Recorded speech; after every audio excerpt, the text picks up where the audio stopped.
Maryland sports fans, there's only one sports book in the great state of Maryland with over 50 years experience booking bets and supporting customers. Betfred Sportsbook at Longshots is now open and is the only sportsbook in Frederick offering cash betting on football, basketball, world soccer, and more. Visit the Betfred Sportsbook at I-270 and MD-85 in Frederick, right next to Longshots off-track betting. Go to betfredsports.com for more information and your chance to win exclusive merchandise. Must be 21 or older. Play responsibly. For help, call 1-800-GAMBLER. With the Baker's Plus card, it's easy to get lower than low prices for the win. Earn fuel points on every purchase and save up to $1 a gallon at the pump.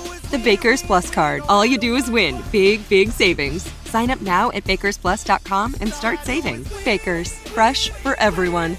Savings may vary by state. Fuel restrictions apply. Save big on your favorites with the Buy 5 or More, Save $1 each sale. Simply buy 5 or more participating items and save $1 each with your card. Baker's. Fresh for everyone. Hey, it's Mistress Carrie, reporting for duty from MCHQ for episode 113 of the Mistress Carrie podcast. And before we get to this week's guest, Adam Gontier and Mike Mushak from St. Asonia, I want to remind you about the official online Mistress Carrie store at mistresscarrie.com. There's still plenty of time this summer to get your hands on the new Mistress Carrie tank tops so you can show off the guns before the cold weather shows up. I know, nobody wants to think about the winter or anything. But when fall does come, there's Mistress Carrie hoodies, beanies, t-shirts, and so much more. So log on to mistresscarrie.com and check out the official online store.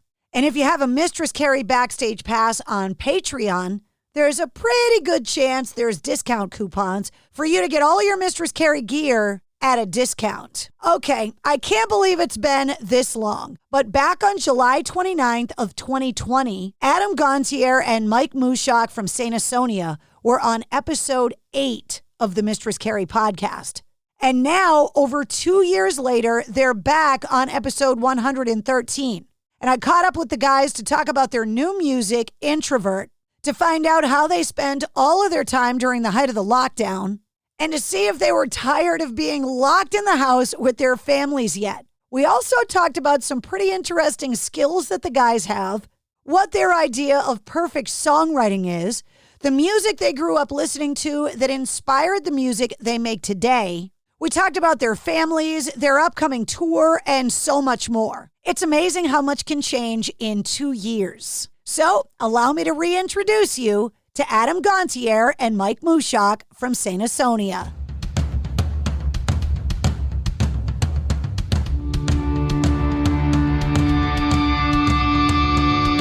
Hey, what's up? This is Sully from Godsmack. Strap on those boots, baby, because you are now in the trenches of the war room with the one and only Mistress Carrie right here on the Mistress Carrie podcast. What's up? This is Joe Rogan, and you're listening to Mistress Carrie. Her hair so lovely, pretty eyes. Hey, this is Brent from Shinedown, and you're listening to Mistress Carrie. Hey, Carrie, go put your bra on, girl. Hey, this is Steven Tyler, and you be listening to the baddest bitch in Boston, Mistress Carrie. What's up? This is Aaron from Stain, and you're listening to Mistress Carrie. Hi, everybody. This is Dave Grohl from the Foo Fighters, and you're listening to the one, the only Mistress Carrie. Hey, this is David from the band Disturbed, and you're listening to the baddest bitch in Boston, Mistress Carrie. Hi, Bruce Dickinson here from Iron Maiden. Yes, indeed, Miss Whiplash herself, Mrs. Carrie, is here to unchain your brain. Hi, this is Flea from the Red Hot Chili Peppers. You're listening to Mistress Carrie. This is Dennis Leary. You are listening to my favorite, Mistress Carrie. Hey, this is Corey from Stone Sour, and you're listening to, you have the privilege of listening to Mistress Carrie. Oh, God. Oh, yeah. Hello, gentlemen. Hello there. It's nice to see you again. How are you guys doing? Doing great. Yeah, very good. Yeah, very good. I always like to start because I can never keep track of you guys. I need to put one of those Apple Air tags on you so I know where the hell in the world you are. Adam, where are you right now? I'm in Canada. I'm outside of Toronto, in Peterborough, where I live about half the year. And half the year I'm in Nashville. But yeah, right now in Canada. And Mike, I'm assuming you're back in New England if everybody went home for a rest? Yep, I'm in Connecticut. Adam, everybody I talk to is in frickin' Nashville. It's unbelievable. Yeah. And if they're not there, they're moving there. Yeah, it's unbelievable how much rock music is getting made in Nashville. Yeah, it's pretty cool. I mean, we just decided to get out of Canada for the winters. It's just we're getting sick of it. See, people in New England go to Florida for that. Is that the Canadian snowbird that you go from Canada to Nashville? No, it's Florida for sure for Canadians. But I couldn't justify that, so I had to bring it up a bit to Nashville. Yeah. So, Mike, that means in the wintertime you have a winter house in Nashville as well. I know I don't. I stay here. Although I will say this winter we are, not myself. I think my daughter is going to Florida this winter. But you can always use Adam's place. He'll let you crash on the couch. Absolutely. Air mattress on the floor. We got a room for you. When I talk to all the bands about going to Nashville, obviously they talk about, that the whole touring world is kind of based out of there now. So they do it for convenience and having the ability to go to all these venues and stuff. But can I talk to you guys about how songwriting gets done there? Because it seems like such a weird thing to have a 3-hour coffee meeting with someone in the hopes of writing a song with a total stranger. Yeah, I've been doing that quite a bit, getting together with people. I mean, it's kind of cool because you're a lot of times you're connecting with people that you've spoken to over the years, you've played shows with here and there, and and just kind of get together and plan on trying to write a song or something. But it can definitely be a bit of a weird experience for sure. I feel like it would be like internet dating or speed dating or something where you're just you get there, you got a 3-hour meeting, in 5 minutes, this isn't going to work. And now you got to make uncomfortable conversations for 2 hours and 45 minutes. Right. Yeah. I guess it depends on who you're working with. It is kind of a weird thing though, for sure. But does it strengthen songwriting muscles that you can then bring back to St. Asonia? Does it actually make you a better songwriter, kind of putting yourself through that process? I don't know if it makes you a better songwriter. Definitely, it definitely helps with just sort of being, opening up to different ideas and maybe working with other people. But we've always kind of done that anyway. So, at this point, just been writing songs for so long, for so many years that, it is just what it is, I had you guys on episode number 8 of the Mistress Carrie podcast. And now, I'm up into the hundreds of episodes now. It seems so long ago since I saw your faces. It all blends, huh? Congratulations on that. That's awesome. It was really nice to have that thing to keep me occupied, getting the podcast up and running, getting my studio up and running, and then to get back on the radio again. It was at least while the whole world is nuts out there, I can focus on this. Is that where introvert came from? Was just, we got to do something positive? Yeah. We had to do something. Just something, period. But yeah, we didn't really have much else to do. I mean, same kind of situation, just stuck at home. Just decided to write. And that's where introvert came from. Yeah. I mean, when you guys were on the show, this was the end of the summer of 2020, still crazy pants COVID world with no idea what was going on. And all the conversations that I had with people how are you doing? Now, as tours are starting to go out and albums that were created in that weird time are starting to come out, can you look back on it? What were you guys doing besides making music to keep yourself occupied that maybe you never would have had time to do before? I mean, for me, honestly, it's weird. I look back at that time and it was actually a really cool time for me because there was nothing else going on. So the kids were stuck here. We were all stuck here. Nobody was able to go anywhere. Nobody was my son's baseball team wasn't playing. My daughter couldn't go to the barn to ride horses. So we were just all here. the schools didn't know what to do when they closed down. They'd have like 3 hours a day, maybe. And they're like, okay, we got nothing else for you, you know? And so we would just like go on hikes and like hang out. And I mean, it was actually like a really cool time. Yeah, I mean, we talked about you like trying to help with like the math homework. We were joking that like that was basically what your job was for a while. It's still going. Yeah, no, and it's still going on, except it's a lot harder now. My son's going to a different school next year, and the school's like his first school that he was at only had a half year geometry. Now they have a full year. So like, you know, we suggest you take a summer class. So they have this, you know, full year geometry class. Like, oh, it should be easy. He did half of it. Well, my mother was a math teacher and a math major, and she like literally grades like the accrediting teachers to go to, you know, be math teachers, helping do that and grading their tests. It takes her like 10 hours to do this work. She's like, I don't know what they're teaching this kid in, you know, 9th grade. That. So anyways, yeah, there's still a little bit of that going on. Adam, what about you? Yeah, it was the same type of thing. I mean, you know, it's rare that you get like time off like that and just have the entire family and everybody in the house just kind of stuck inside, not really able to leave. So it was, I mean, yeah, I really, to be honest, I enjoyed the time that I had at home. Yeah, it felt like, you know, I think probably for a lot of people, it just felt like we were forced to take a step out of all of the, you know, the chaos and our daily lives and just everything. Just we were forced to step out of that and just be alone with our families. And that was, I mean, it was really amazing, you know. One of the great things for me is to be able to have more long form conversations with guys like you because A, you didn't have anything else to do, and B, I'm not rushing to get into commercials or something the way that you do with live radio. And talking to so many artists that were saying the exact same thing as you guys, that like it forced you to have like forced family fun time. But I think there's a lot of really beautiful rock star flower gardens and vegetable gardens. And like Slash told me he was building Legos, and like, you know, the guys from Theory of a Dead Man were like doing jigsaw puzzles. Like all of a sudden you found a new creative outlet in something you never thought you'd have the time to do.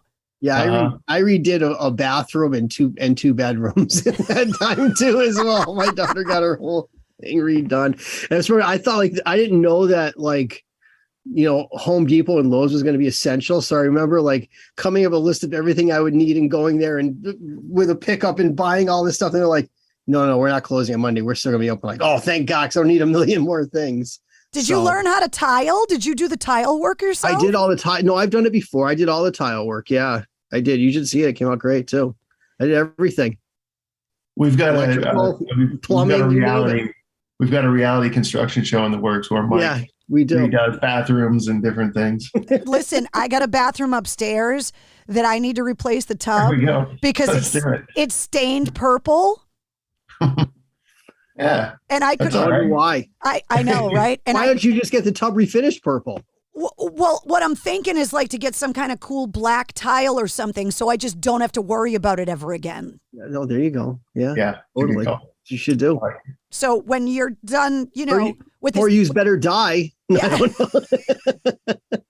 Look, when you're done with this whole day job you got, Mike, if you don't mind coming over here and putting on the tool belt and taking care of that guest bath I got. I got to do my son's maybe this fall. So, I mean, he's been after. He's like, you redid hers. So okay, hey. One of the other things that I started noticing as trends since I talked to you guys last, and Mike, you brought it up a little bit with your mom, is that there seems to be this proficiency with math and musicians. And I've been asking artists about it all the time because they say it is kind of the same part of the brain. And we talked about it 2 years ago. And I can tell you from my not so scientific research that a lot of the bands I'm talking to, it seems to be a common thread, that their musical ability, their math ability, and their language ability, they all say, well, yeah, you know, that I can write songs or play the drums, but I am also really good with math, or I am also multilingual. So it does seem to be. Right. Gotcha. Interesting. How about, I mean, for me, I'll just, no. Not at all. I mean, it's the complete opposite. Like in school I was into writing and all the creative stuff, and I'm not good at math. I mean, I can do it, but just not good. Like Kale, our bass player, my cousin, is great at math and stuff, and he's quick learner. So, but I believe you that there's a connection there between being able to I don't know, be really good at an instrument and just process things in the same sort of way. Maybe yeah, for sure. But not for me. You just didn't get the family gene, but your cousin did. Yes. Yeah, exactly. Yep. That's it. How about you, Mike? Are you good at math?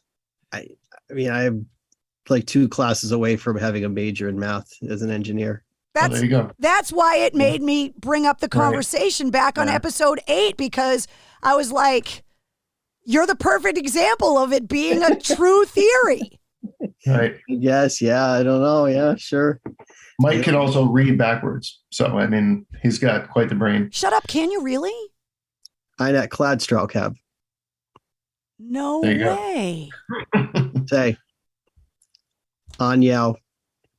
Can you seriously have a whole conversation backwards? Does your brain work that fast? Eve Elo Noidresnak Straukab. Stop it. I can't do it. It's not fair. Every time blows my mind. Edabin Swantat. Now nobody knows that. I'm going to have to go back and play this shit backwards to have some kind of an idea of what the hell you're saying. You have to do that. Go ahead. Mike Mushok is speaking satanic messages, talking backwards on the new Saint Asonia EP. If you play introvert backwards, you hear Mike. Yeah. I read an article with you guys talking about the new music, saying that the more time you spend together, the more songs you're writing, the better you feel like it's getting. Did you guys get over a songwriting hump, kind of being forced to write and also being forced to write separately? Like, how did that kind of improve where you guys are now with the new EP? I don't think there was ever really an issue with that, honestly. It's always kind of been something, I think, since the very beginning. It's kind of what even brought us together. I think that, it was early on, it was like, oh, this works. You know what I mean? So I think that's, yeah. Yeah. And this time around, we were stuck not being able to get together. Us being in Canada at the time of the pandemic and Mike being in the States, we kind of, we had to remotely send things back and forth and, all that. So that was the difference for us this time around. With all the new music that's coming out, it seems like artists wanted to be on one side of the fence or the other. They either wanted to channel the fear and the uncertainty and the isolation and all of that they were feeling into this music. And then there's a whole other vein of artists that were like, we want to be the escape from what everyone's feeling because we're all kind of in this together. Did you guys consciously kind of take one side or the other of the fence with this new stuff? No, not really. Not consciously. I mean, for me, I've always, like lyrically anyway, I've always sort of written just about what's happening and just as an outlet and stuff. So it just felt really natural, and sitting down with the guitar and whatever, just writing stuff felt pretty natural to write about what was going on. And, all that, what you said, the uncertainty and a bit of fear and what's going to happen and how we're going to come out of this and all that stuff. Yeah. What about you, Mike? Yeah. I don't know. At least you answered front ways so I could understand you. No, I mean, listen, Adam writes the lyrics. So, I mean, I think that's where more of that comes from. You know what I mean? So for me, I don't know. It's nothing really changed. So but it doesn't come through with, say, the riffs, like, so. I don't know. Here's something that I've learned from the interviews I've done since I saw you guys last, that there are completely different schools of thought when it comes to specifically with riffs and guitar players that I've talked to. So there's the people that just tool around on the guitar all the time and get these riffs and they record them and they like squirrel them away like nuts in a squirrel, like just save them. That's you raising your hand. Yeah. Because then there's somebody that, like Zach Wilde told me, that he doesn't write anything unless he's writing for a specific project. And then he locks himself in a room and says, I'm going to write a song. And he writes it and then it's done and he moves on to the next. And Right. Everybody I talk to, they're like, I don't know how Zach does that, because most artists say that they are like you. Well, I've had to do that before. I've been in situations where it's like, I remember trying to finish 14 Shades of Grey with Stained. And, you have these people that are telling you that the record's not done and, you need more songs. And it's like, I remember us sitting in a rehearsal spot in Los Angeles and me sitting up there and everybody looking at me like, write a song and everybody sitting there watching me. And we wrote Price to Play in like 45 minutes, and that's, but, so I don't know. I mean, those you can do, but for me, it's more about just kind of, playing around and saving ideas, coming across something cool. And that's, and saving it and, working on it and finishing it. Mm-hmm. Yeah. It feels like if you have ideas saved, I mean, if you got to get in a room at some point with somebody where you have to write a song for a certain project, you can go back and look through, play a bunch of different things and say, hey, what do you like? What should we work on? You know what I mean? And and usually if you have something like that and it sparks something, and finishing it is usually fairly easy, really. Mm-hmm. Yeah. Both of you guys, you've been musicians for the better part of your adolescence through now. I've developed some music theories since I saw you last. So let me throw them out to you and you guys tell me if I'm crazy or not. I have a theory that you get exposed to the music growing up when you're a kid.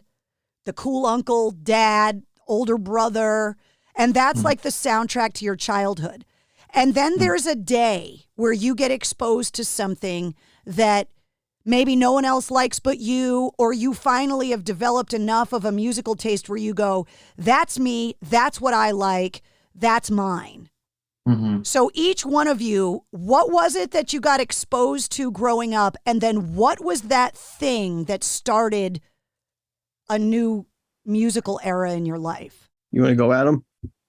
Sure. Yeah. I mean, for me, my mom's a musician. So, and my dad was a huge music fan. So I grew up with everything, like from like the Beatles or whatever to Def Leppard to Aerosmith to Krista Berg to just like everything. It was just such a wide spectrum.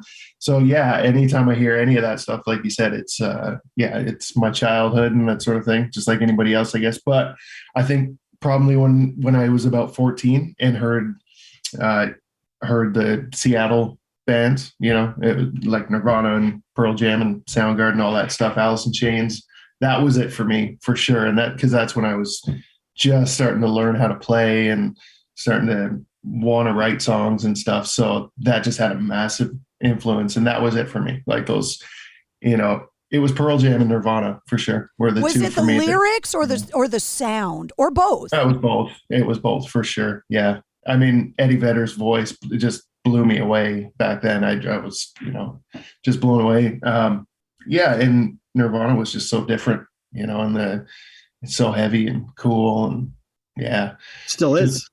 Still is. Yeah. Still is. Great. Yeah. But that was it for me for sure. And it's kind of still that way. If I want to just listen to stuff, that, I don't know, I just want to go away in my mind. It's that stuff. It's the Seattle, that whole thing. I get sucked into that very easily. Yeah.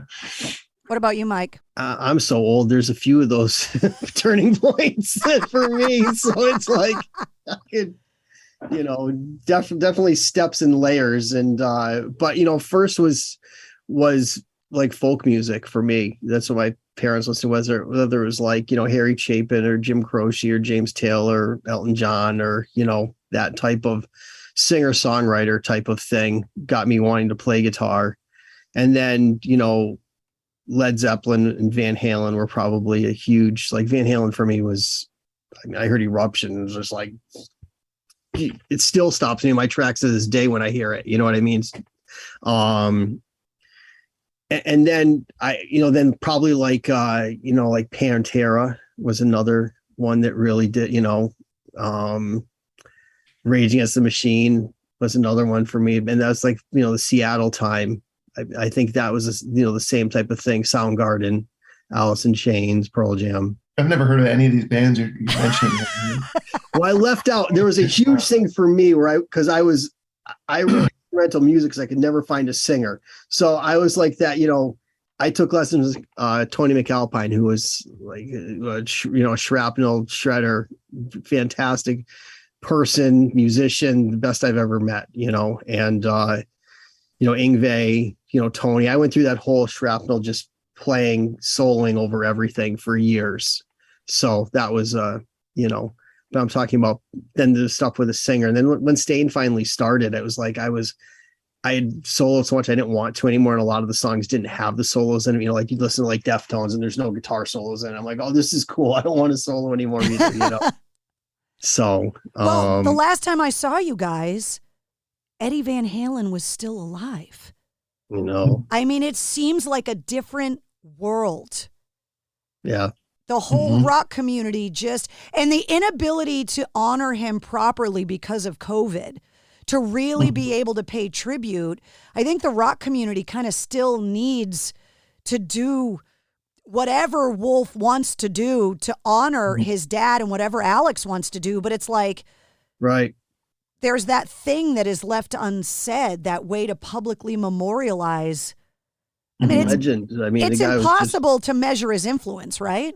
Yeah. I mean, to me, I mean, he was the best ever. I mean, listen, there's his amp right there. It's like, you know what I mean? And it's the best amp you can go into a store and buy off the shelf, I think, but besides, he was just such a great songwriter too. And I mean, from the stuff he did with David Lee Roth, then to Sammy Hagar, I mean, whatever you think, I mean, it was just, when you hear one note and it's him, right? I mean, well, that leads me to my guitar tone question. So after I talked to you guys last, I had a great conversation with Nuno Bettencourt, and it was after Eddie had passed. And he told me a story about early in Extreme's career that Dweezil Zappa took him to a Van Halen rehearsal, which, and sure. Eddie let Nuno play his guitar, his strings, his guitar, his chords, his amp, his pedals, all of it. And Nuno talked about how sad he was that he still sounded like Nuno. Like him. Yeah, right. Totally. It's him. Yeah. And so as a non-guitar player, go ahead. As a guitar player, Nuno shouldn't have felt that sad because he sounds pretty damn good. So, I mean, it's like, yeah. Yeah, and that's what I said to him. I was like, poor Nuno. But it led me to ask, because I'm not a player, so I don't really understand. It led me to ask guitar players after that, where you think your tone, or where you think any guitarist tone comes from. Because if Nuno can't sound like Eddie on Eddie's rig, then where does Eddie's tone come from? I mean, his hands, his approach, his attack, the way he plays, it's in the fingers, really. So is that how you feel about yours too? Yeah. Yeah. And there's things about mine that I don't like, you know what I mean? It's like, oh, but it's always there, so yeah. What about you, Adam? Yeah. I mean, for me, it's I've been so simple at the way I play and my setup and everything. I can just play with a regular amp as long as I've got a clean channel and a heavy channel. And I think that stems from my influence from, those bands like Nirvana and stuff, where it was just distortion. And that's kind of still to this day, I can't really, I'm not a shredder and I'm not a soloer really. So my tone or whatever is just, I don't know, just make it sound good. That's it. I talked to Slash about this, and I told him that he has one of the most recognizable tones in rock and roll guitar playing. He actually thanked me for the compliment because he said he still feels like he's in search of his own tone. And I was like, if Slash hasn't friggin' found it, nobody has. Right. Yeah, that's true. Can I ask you guys, because we were talking about Nashville songwriting, can I ask you guys the songwriting question? Again, I can't do it myself, totally envious of the craft. Can you each give me an example of a song, regardless of genre, music type, that doesn't matter, that you feel like is perfectly crafted and is an excellent example of songwriting? A song you think is so good you wish you wrote it, but then you got to break it down from a musician and songwriter's perspective and explain why. That's a good one. Mike, do you have anything off the top of your head? I mean, a couple songs jumped into my head, but Go ahead. What do you got? Tough question. Well, I mean, there's so many great ones. So it's really tough. But first off, I thought of any Jeff Buckley songs from like Grace, where I think that whole album is ridiculous, and his playing and his singing ability and all that stuff was just off the charts. But I feel like Deftones Sex Tape is probably it's definitely one of my favorite songs of all time. And I think it's almost perfectly written, but that's for me. You know what I mean? So well, that's why the question is there, because it's going to be different for you, because it highlights what you think the craft of songwriting is. Right. Yeah. That one just, they've got so many great songs, but that one in particular, just everything about it, from, the riff, the intro riff clean into soaring choruses, and lyrically it's amazing. I think just all of that song that's one I definitely kind of wish I had a wrote. There's a bunch of Deftone ones too, but I think actually they're really good. I think the one that comes like Black Hole Sun would be a song to me, like kind of comes to mind that I hear him just it's perfect. I think there's some Metallica songs too that kind of touch upon that, that I've just like, the way some of those riffs are just like one to me is great. Yeah, and even though it's commercially extremely successful, that doesn't mean that technically, craft-wise, that it's not brilliant as well. Oh, yeah, absolutely. Yeah. Doesn't matter how many times you hear it. I think those are the songs that, you can hear it a million times on the radio, but it's still an incredible song. Well, Introvert is the new music that everybody finally gets to hear coming out of this dormancy of, lockdown. The next thing is obviously the relationship with the rock fans, being able to get reintroduced live on stage in front of them, which is, you don't realize how much you miss it till it's taken away, and then you get to do it again. Yeah. Very true. Yeah. It's been a while for us. I mean, we've been playing some shows over the last little bit, just festivals here and there, but yeah, it's gonna be nice to get back on tour. I mean, when we put out the last record, Flawed Design, we played one show shortly before it came out. I think maybe a couple days before it came out, or the day before, and then that was it. We had a tour. We were supposed to tour, but it didn't happen. So it's been a while for us. Really looking forward to doing it finally again. Does it make you nervous? Do you get stage fright not doing something for so long that used to be just no big deal because you did it all the time? Not really. Not for me anyway. It's just because I've done it for so long. It's almost like I get a little bit nervous before we go on, depending on the size of the place and stage and all that stuff. But it takes about half a song, and then I will say there was a gig that we did. God, I don't remember. I think it was last year, and it was a festival, and we hadn't played together in years. And Stained was playing on it. I had to play with both bands.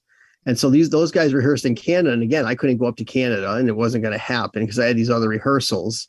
So we actually set up in our dressing room, which was like 10 by 10, and ran the set before we played. Yep. Yeah, that was Rockfest. Then we went up and played. Mm-hmm. And honestly, I played better in the Saint Asonia set than I did in the Stained set. I went up there and it's like, what the fuck? Yeah, that was great. Yeah, that was Rockfest in Wisconsin. I remember that. Yeah.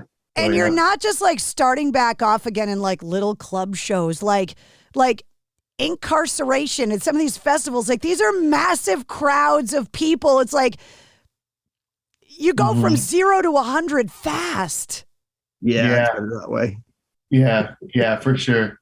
Yeah, thankfully we've done a few smaller festivals. Like the last couple, we did do a few clubs in Canada here, Toronto and Ottawa and Peterborough, and they were a little bit smaller. So yeah, we have sort of gradually. Wait, Saint Asonia's first gig was Rock on the Range. That's right. Yeah, we jumped in 2015 in front of like 35,000 people. Yeah, it's like, we've never played before. Let's go do this. Yeah, that seems like a good idea. Yeah. Yeah. We made it get through it. It was good. Yeah, no complaints. First show ever was That was a good one. There were a lot of concerns, a lot of talk last time I talked to you guys about how the rock fans were going to respond with being separated from the music and their artists and the music they love and the concerts and everything. What do the fans and their support mean to you? Because getting back out on the road now, the shows are all selling out. The fans are there. They're picking right back where they left off and then some. Mm-hmm. I mean, yeah, the support that we've had even from 2015, like when we started, it's always been not like it, it hasn't wavered at all. Everybody's always been so supportive of what we're doing, and with a new project, a new band, and yeah, especially now, it's amazing to see. And having the new music out very soon here is it seems like everybody's really, really excited, and a lot of people asking us to come to their city. So we're working on that. But yeah, it's amazing. Yeah, logistically, it's a little tough to put a tour together because every venue's booked 6 deep right now, even on like a Tuesday. Yeah. We're doing our best. I know we're working on something for the fall, so I think we'll have something settled and announced here shortly, I think. And you got to schedule them around Mr. Mushak's other, little side project that. Yeah, how long? Little thing he's got going on the side. Yeah. How long's that guest list for that Stain show in Springfield, Mike? Yeah, I don't even want to take a look. I have no idea yet. I know, right? A hometown show for the band that hasn't played in town in a while. I'm sure your phone is ringing off the hook. It's been a long time. Yeah, I've definitely heard from a few people. Yeah. Mm-hmm. All good. I really appreciate you guys hanging out with me. It was so good to see you with like the possibility of being in the same room soon. Right. Totally. Oh, yeah. Totally. Been too long. And I promise that by the time you guys schedule these fall dates and like that, I will try my best to learn how to speak backwards. It's like my new goal in life. Cape Straucap? It's a tough one. Very good. All right, guys. Good luck. I'm so excited for everybody to hear the new music, and I will see you guys soon. Sounds good. Thanks for your time. Thanks so much. Bye, guys. Bye. See ya. There they are, Adam Gontier and Mike Mushak from St. Asonia. If you want to check out their new 7-song EP, Introvert, just check out the corresponding playlist for this episode. You'll find it right in the show notes. I make a playlist for every full-length episode of the Mistress Carrie podcast and fill it with my guest music and all of the other music that we referenced in the interview.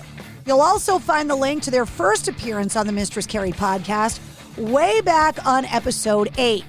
And you'll find Mike Mushak's social media links, Adam Gontier's social media links, all of the band links, and all the Mistress Carrie links too.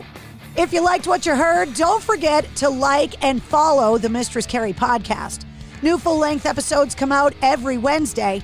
Plus, every weekday, you get the Sit Rep. The Situation Report is filled with rock news, music headlines, and industry info. So you can get caught up with all of the headlines in 5 minutes or less. You can join me live every Tuesday night at 8:30 Eastern on my official Facebook page for my live video streaming show, Cocktails in the War Room. And you can also check out the Mistress Carrie radio show. The Mistress Carrie podcast, a proud member of the Pantheon Podcast Network.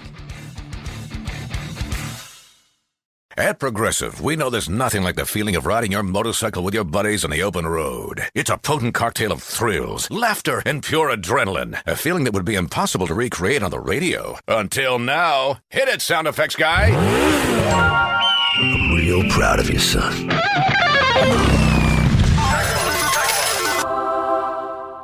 Wow, that was terrible. Our apologies for even trying. Quote with Progressive and see if you could save with America's #1 motorcycle insurer. Progressive Casualty Insurance Company and Affiliates.